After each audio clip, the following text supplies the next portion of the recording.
Hello. So today I wanted to talk to you about Zentangles. Zentangles are essentially fancy doodles that run into each other and fill the space, and they're also very tidy. So in order to do Zentangles, you can do them with some different things, but the most classic things are you will need a ruler. All straight lines need to be done with a ruler. You will need a pencil to try everything and make sure you like it, and if you don't, of course, erase, so draw light. You'll definitely have to erase, that's part of Zentangles, so draw light regardless. And then after a while, most likely you'll need two Sharpies, the really thin kind and then the regular kind. Make sure again that these get returned to the proper space. So I have some examples of Zentangles. So here's one that I'm not finished. So I have some rainbow pumpkins that if you are in the fall spirit, you can make something like this and you can marker bleed them. And then you could see that all the straight lines are done with a ruler. And you hopefully can tell that there's two different types of Sharpies here. There's the really thin Sharpie, and then there's a thick Sharpie.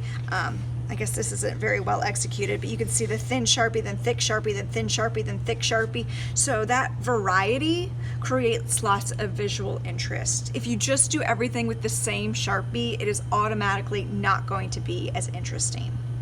So I have a couple other examples to show you. So here's another example where somebody just took a paper and they filled it with the Zentangles. And you can tell these circles are perfect, so they definitely used a tracer.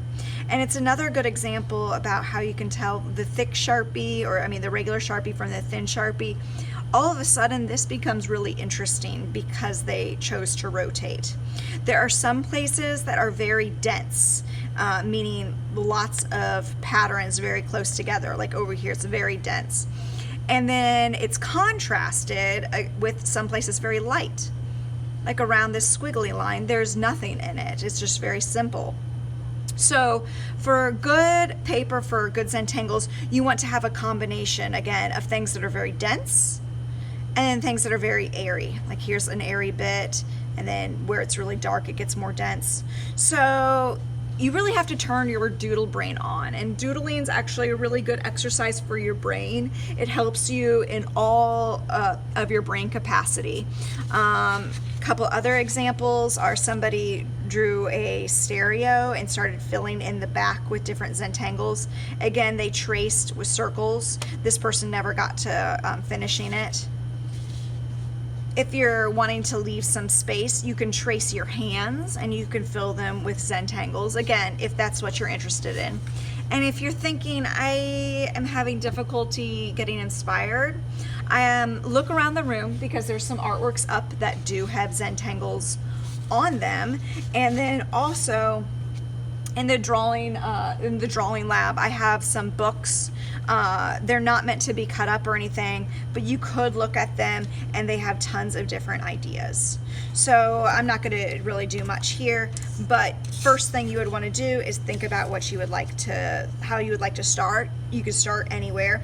I have a really thin piece of paper and it's thick. If you're interested in these, I have some available for you. Maybe you just want to divide your paper up at first. Again, I'm going to do something very simple, like just stripes right now, just because I want to make my point clear. And I imagine you don't want to sit here and watch me doodle all day. So this is a great thing to do in combination with other projects. For instance, maybe you've got a lot of empty space to fill up. You can use Zentangles, although Zentangling does take a long time. You could do borders.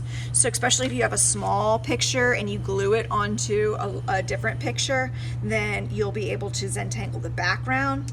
All right, so now anyway, I'm gonna go onto the Sharpies, and I'm still gonna use a ruler. So it's kind of every step you use the ruler. And then any leftover pencil marks, I'm gonna go ahead and erase them because leaving them is sloppy. All right, again, I'm just gonna add a couple, and it's not gonna look that interesting because I'm all using the same Sharpie. This ruler color is sticking. Actually, I kind of like it like that. All right. So I could leave it like that, but again, it's kind of boring. So maybe I'll try to add some more visual interest by using these thin Sharpies. Often people come up to me and they tell me, hey, Miss Langdon, this marker isn't working. And geez, this one's hard to open. Anyway, thin Sharpies are a pain because you have to write differently. Instead of having your hand tilted like you usually would, you have to write straight up and down. And you might want to, on a piece of scrap paper, not a brand new fresh paper, but maybe in your sketchbook, kind of, or on the back, see if you can get it going. There we go, this one's working fine. And then I'm going to automatically make this more interesting by adding a second line that's thinner right next to my other line. This is not necessarily how you have to do it. I'm just giving you some ideas, all right? Your ideas are your own. You do not have to make exactly what I'm doing.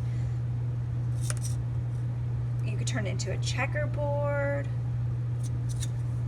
So automatically it already looks a little bit more interesting, and I can go and I could fill this whole space once again. So if you would like to, Zentangle, have fun.